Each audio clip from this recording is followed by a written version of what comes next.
I'll hit the record. I've been watching your podcast for quite some time now, and I kind of know the structure where you just basically talk with the person and just talk about certain things. And I was watching your last podcast with your brother-in-law, right?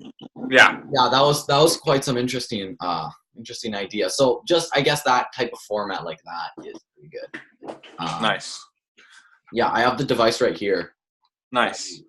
Yeah, we're sending it. I contacted 7 influencers, 7, and we're gonna send them off. And I'm really excited about that, leading up to the campaign.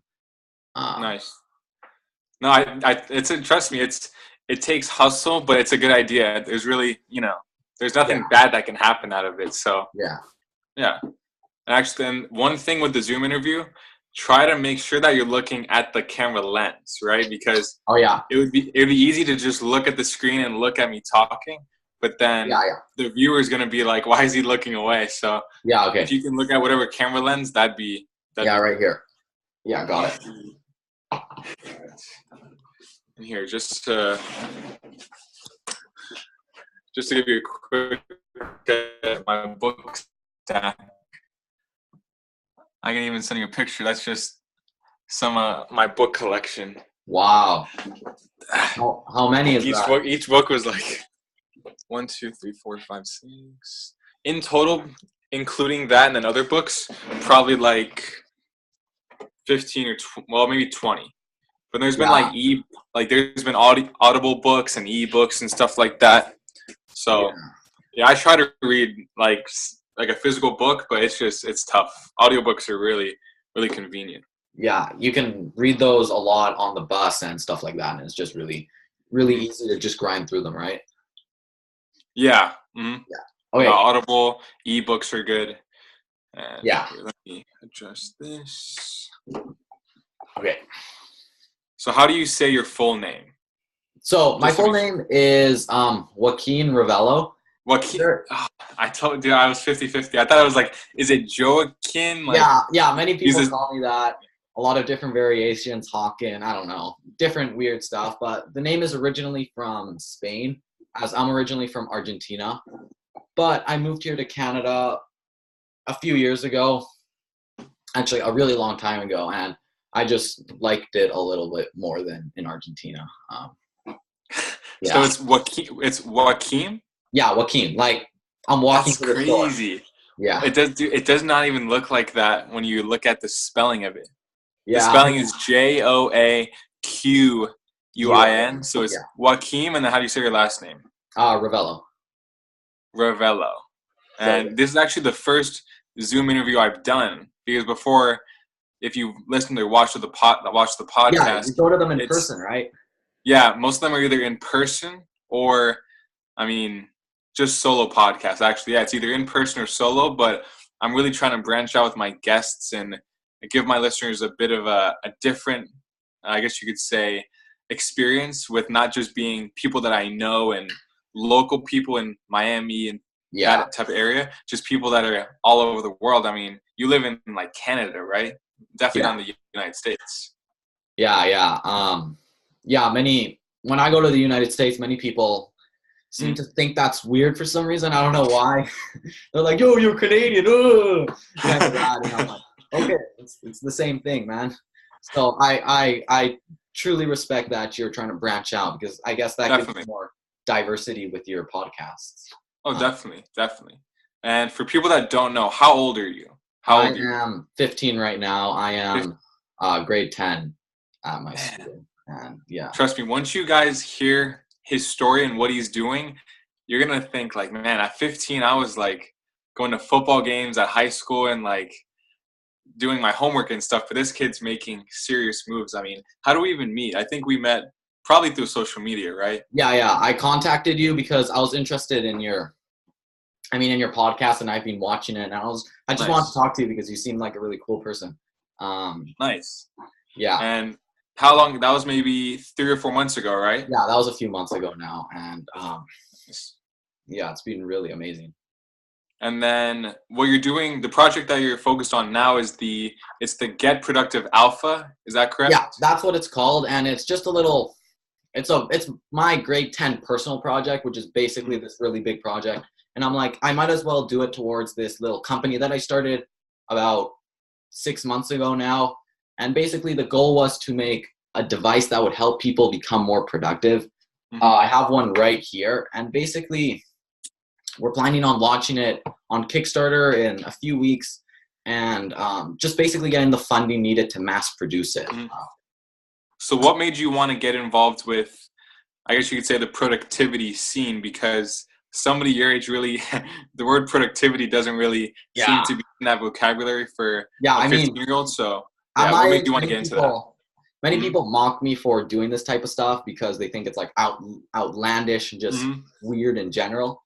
But the main reason why I chose productivity out of all the other, I guess, niches is mainly because a few years ago, my dad introduced me to a whole bunch of books and online programs. Nice. And then I started doing them, and I found them actually very intuitive and very interesting, especially all the things they taught you about productivity and life hacks. And I could literally go to school, like brag to my teachers and say, hey, I know how to do this. And they'd be so surprised. And we'd go, oh, what are you doing, kid? Weird guy.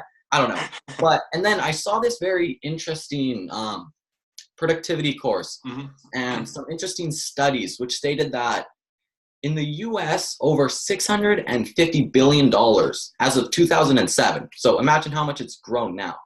So $650 billion are lost each year due to workplace and information overloaded distractions. And I'm like, 650 billion with a B. Yeah, billion. Wow. That's like, that's 10 years ago almost, in 2007. That's 10 years. Like, imagine probably how almost grown now. Trillion, yeah. Yeah, and I'm like, how we can't be wasting $650 billion. I mean, that's what, 5 Jeff Bezoses? And I'm like, come on, man. So I just wanted to make a device or something that would at least help people to reduce that number, because that's basically the bottleneck of society, I guess you could say. The point that stops society from moving forward, from innovating in new areas. So I was just really inspired to solve a big problem like that, as well as various other studies which state that we lose around 3 hours of an 8-hour workday due to distractions, like going up to get water, talking to teammates, looking up at the sky, on your phone, whatever. And I'm like, we just can't lose this time, because time is the ultimate resource. I mean, you look around at the most famous people. It's not that they have more time or anything. It's just that they're using their time more wisely.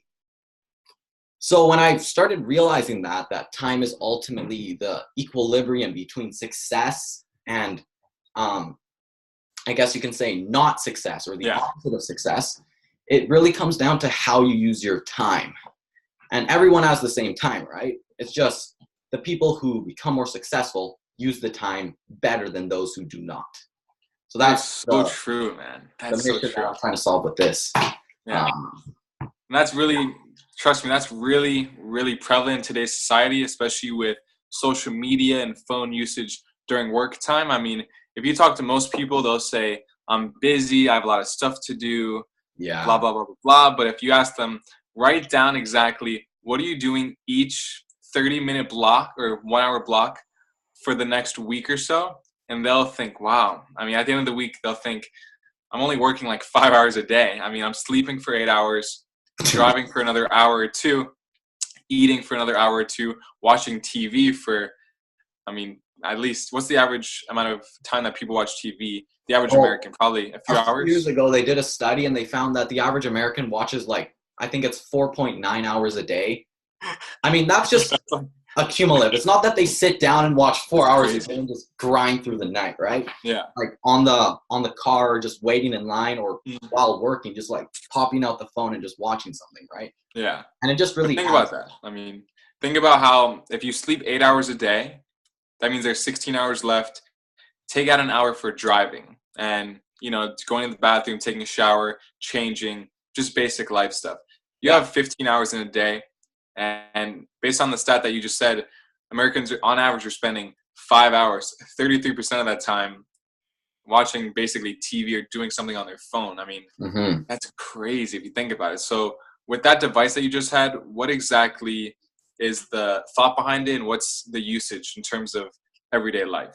Yeah, exactly. So how this thing works is that there's two distinct productivity increasing strategies here.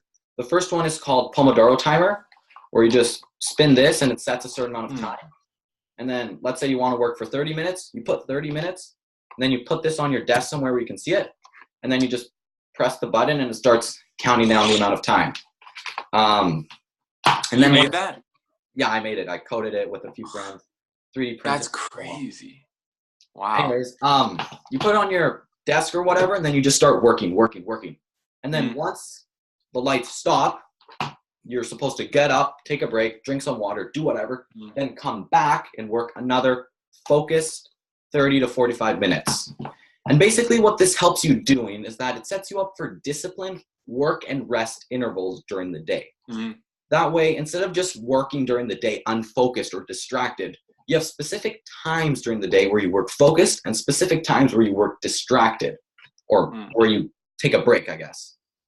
And I've been using this function for a really long time now, and it has helped me so many times, in so many different ways.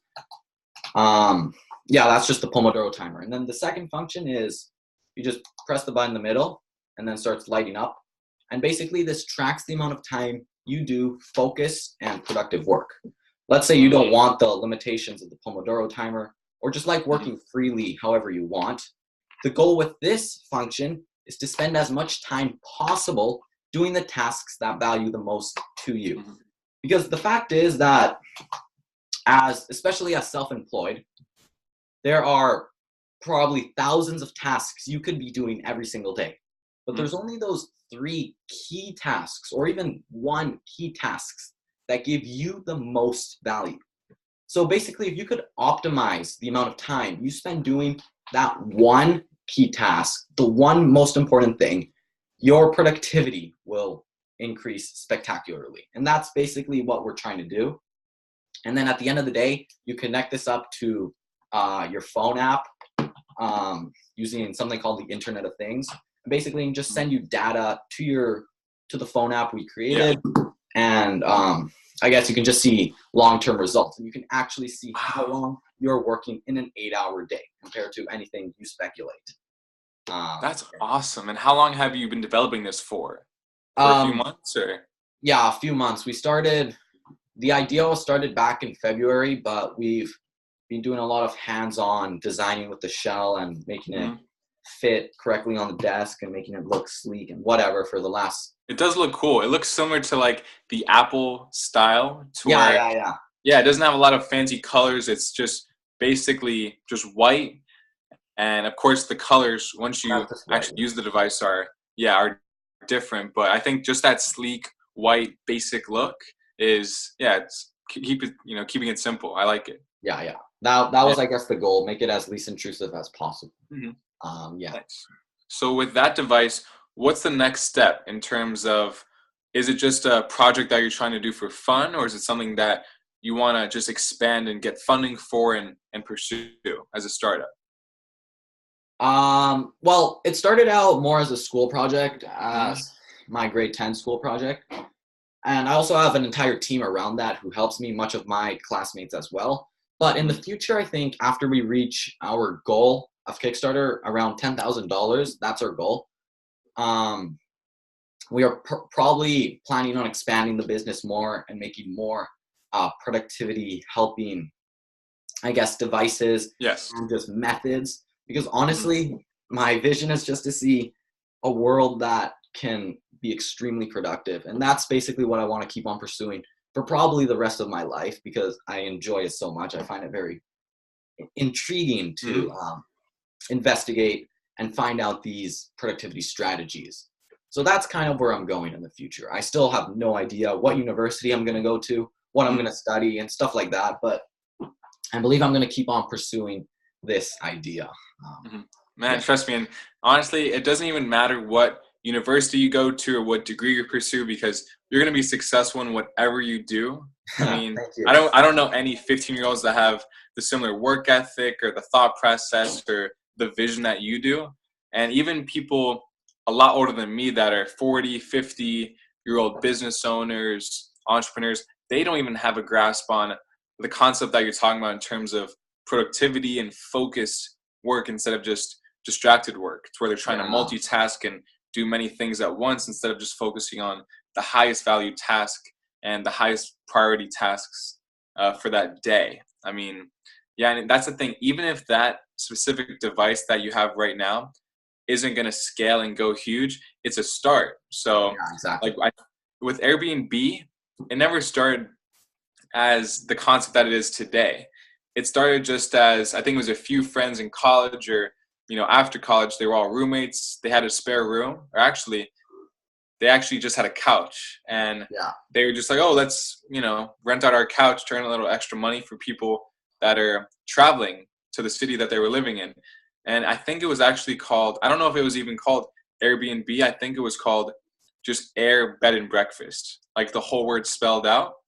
And then I think they started doing it in other cities or states with people that they know, that maybe like Miami and other states like that, was a hotspot for different events and concerts and things like that, to where people would be traveling in town. And then the idea just kind of grew on top of that.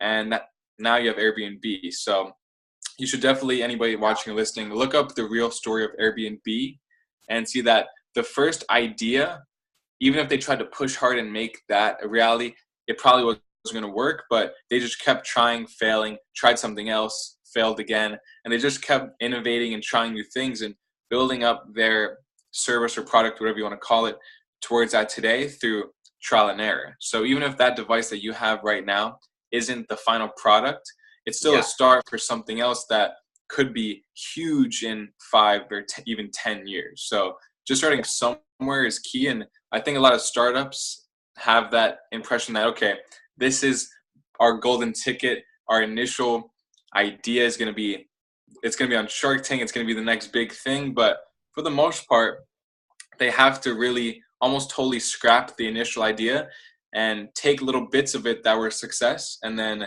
transfer that into a new idea or a new innovation. So now for you, you're starting so early and you already have the thought process and the vision of somebody that's going to be successful. So even if that specific product isn't going to be, a huge multi-million-dollar startup idea, it's still a start for whatever you and your partners want to pursue in the future. But I mean, at 15 years old, there's really nothing better you could be doing than trying new things and having some sort of vision. It's awesome. Exactly. Because a few years ago when I started reading all these personal development books, a thing that came up a lot was the feeling of regret, right? Like going back into like when you're 20 or 30 or 40 or when you're just really old. I mean, the biggest regret you have at that period in your life is that why didn't you start something, or why didn't you do something when you were early on? And even I have that regret right now. I'm like, damn it, I should have started this when I was like 10 or something. I'd be like 5 years. Just you saying that, anybody listening is going to be like, is he crazy? I mean, he's 15, he's doing it. But no, that's probably just the thought process of somebody that is probably, you could just say, an overachiever, to where it's like, man, I mean, instead of just giving yourself a pat in the back, you're like, man, I wish I'd have been doing this when I was 5. Oh, I would have been killing it by now. And I was just thinking, if I start doing something like this when you're young, or you start doing it wherever you are in your life, if you just start doing it right now, it'll, I guess, remove the regret that you'll have in like 30 or 40 years. And this old proverb specifically said, the best time to plant a tree was 20 years ago. The second best time to plant a tree is right now. So I guess just using the opportunity of the present is just a very important thing for your future success. Exactly, and especially because you're 15, and if and when you make mistakes with whatever you're doing, they're happening at a time to where, you're still in high school. You don't have kids. You don't have a ton of bills to pay. You don't have a mortgage. Like, financially, in that sense, it's not really going to be a huge risk or failure if for some reason whatever you're doing doesn't work out, which in the beginning a lot of times it doesn't. But at least you're taking the risks now and really putting in the work to try to make things happen when you're 15, so that by the time you're 25, you'll have 10 years of a business experience compared to most people who get an MBA, have zero experience, and think they're a business expert coming out of college. Well, they probably have a degree and have 10 years of experience, and all those failures and all those ups and downs, and you're going to be a seasoned guy at 25. So, I mean, there's really nothing better. Just like you said, I mean, there's no better time than now, and especially because you're so young, it's like, why not? You don't want to have regrets later on in life, you know? Yeah, and I guess for anyone growing an online business, many people think that in 2018, the market is very saturated of too many like different influencers and sellers. But I'd have to argue that right now is probably the best time that there will ever be to actually start an online business and grow your influence. Because if you just look back like 10 years ago now, or a little more, like 15 years, there was no such thing as a mobile phone like this. And it's just really expanded the barriers on where our progress can go. And it's much more accessible to do anything like this, right? I mean, just do it right now. Yeah. All right. And so with that device, what's the next 6 months going to look like? Is there going to be more development with the product itself? Are you going to try to fundraise? I think you said you're doing a Kickstarter. Yeah. So I'm starting the Kickstarter in approximately 2 weeks. So around November 19th, November 20th, around that day. I was just filming today and tomorrow. I was filming the video, but for the next few months with this device, we're planning on first raising the money on the Kickstarter. And then from that, we're probably going to contact a few factories in China to mass produce it. And then basically just expand and impact as many people as possible with this device. And we've been contacting a few. We're looking forward to that, and we've had some pretty good success. And I'm looking forward to see how far we can go. But precisely, I'm still not 100% sure, right? It's difficult to predict, I guess, exactly how your future is going to look, because if you tell me 6 months ago, I had no idea where I would be right now. And I mean, 6 months ago, I was still making animations. I was not really into the business world that much. I mean, I read books and did some productivity courses, but I mean, there's too many variables and too many things change. And I think that's the interesting part about life in general. That is true. I mean, who really knows what their future is going to look like? But for you specifically, I know whatever you're going to do, it's going to be successful, whether it be in the productivity scene, you're creating devices, you're creating courses, you're speaking on productivity at events, you're going to be successful in whatever you do. So just keep on the same track that you're on right now and keep trying different things, take risks, and you're going to be just fine. And to wrap this up, number one, what's one productivity tip that you can give the listeners or the viewers to where that they can implement it tomorrow and see a positive impact? So many people have the misconception that, I guess, productivity has more to do with how efficient you can do something.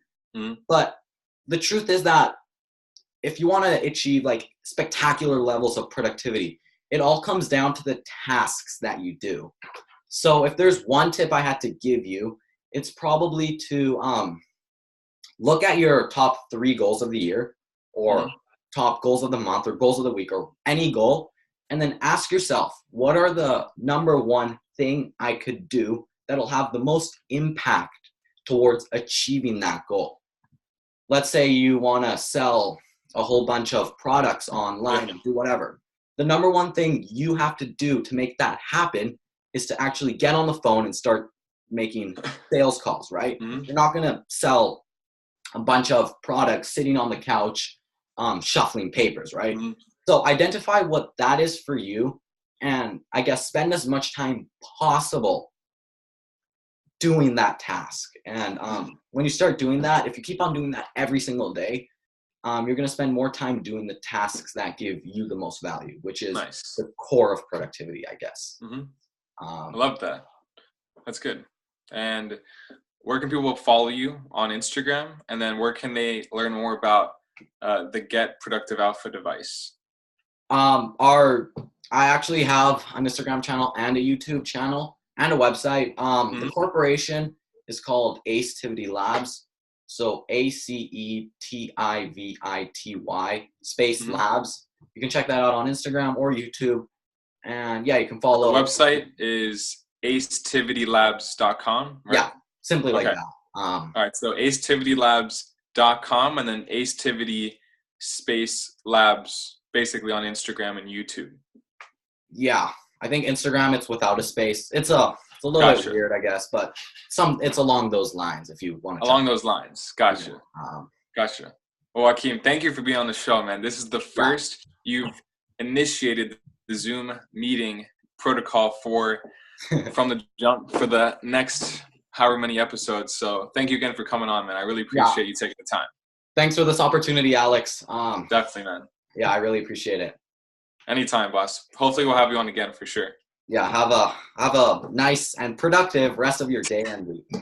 All right, you too, man. Goodbye. Yeah. I'll send you the recording. All right, man. That was good. That was